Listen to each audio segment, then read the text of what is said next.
വിശുദ്ധ പൗലോസ് റോമക്കാർക്ക് എഴുതിയ ലേഖനം അധ്യായം 4.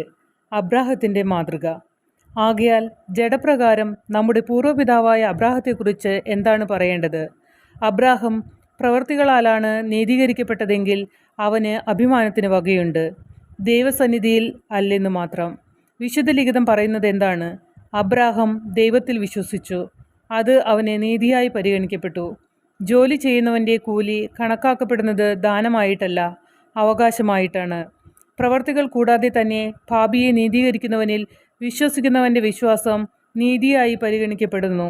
പ്രവർത്തികൾ നോക്കാതെ തന്നെ നീതിമാനെന്ന് ദൈവം പരിഗണിക്കുന്നവൻ്റെ ഭാഗ്യം ദാവീദ് വർണ്ണിക്കുന്നു. അതിക്രമങ്ങൾക്ക് മാപ്പും പാപങ്ങൾക്ക് മോചനവും ലഭിച്ചവൻ ഭാഗ്യവാൻ. കർത്താവ് കുറ്റം ചുമത്താത്തവൻ ഭാഗ്യവാൻ. പരിച്ഛേദിതർക്ക് മാത്രമുള്ളതാണോ ഈ ഭാഗ്യം, അതോ അപരിച്ഛേദിതർക്കുമുള്ളതോ?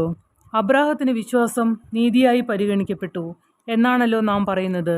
എങ്ങനെയാണത് പരിഗണിക്കപ്പെട്ടത്? അവൻ പരിച്ഛേദിതനായിരുന്നപ്പോഴോ അപരിച്ഛേദിതനായിരുന്നപ്പോഴോ? പരിച്ഛേദിതനായിരുന്നപ്പോഴല്ല, അപരിച്ഛേദിതനായിരുന്നപ്പോൾ. അപരിച്ഛേദിതനായിരുന്നപ്പോൾ വിശ്വാസം വഴി ലഭിച്ച നീതിയുടെ മുദ്രയായി പരിച്ഛേദനം എന്ന അടയാളം അവൻ സ്വീകരിച്ചു.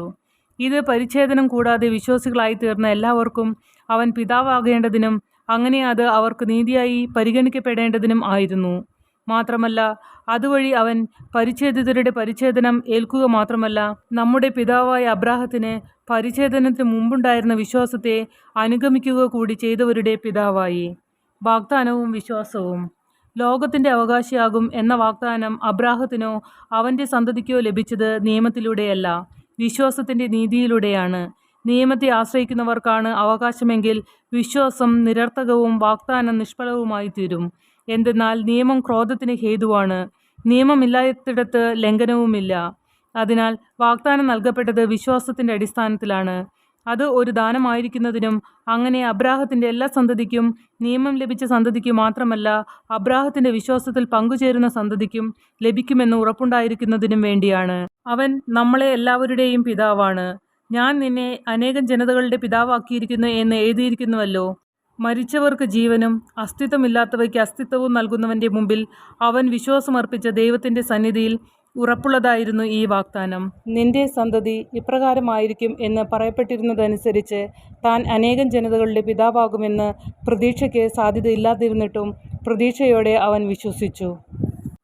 100 വയസ്സായ തൻ്റെ ശരീരം വ്രതപ്രായമായിരിക്കുന്നെന്നും സാറായുടെ ഉദരം വന്ധ്യമാണെന്നും അറിയാമായിരുന്നിട്ടും അവൻ്റെ വിശ്വാസം ദുർബലമായില്ല. വിശ്വാസമില്ലാത്തവനെ പോലെ ദൈവത്തിൻ്റെ വാഗ്ദാനത്തിനെതിരായി അവൻ ചിന്തിച്ചില്ല. മറിച്ച് ദൈവത്തെ മഹത്വപ്പെടുത്തിക്കൊണ്ട് അവൻ വിശ്വാസത്താൽ ശക്തി പ്രാപിച്ചു. വാഗ്ദാനം നിറവേറ്റാൻ ദൈവത്തിന് കഴിയുമെന്ന് അവന് പൂർണ്ണ ബോധ്യമുണ്ടായിരുന്നു. അതുകൊണ്ടാണ് അവൻ്റെ വിശ്വാസം അവന് നീതിയായി പരിഗണിക്കപ്പെട്ടത്.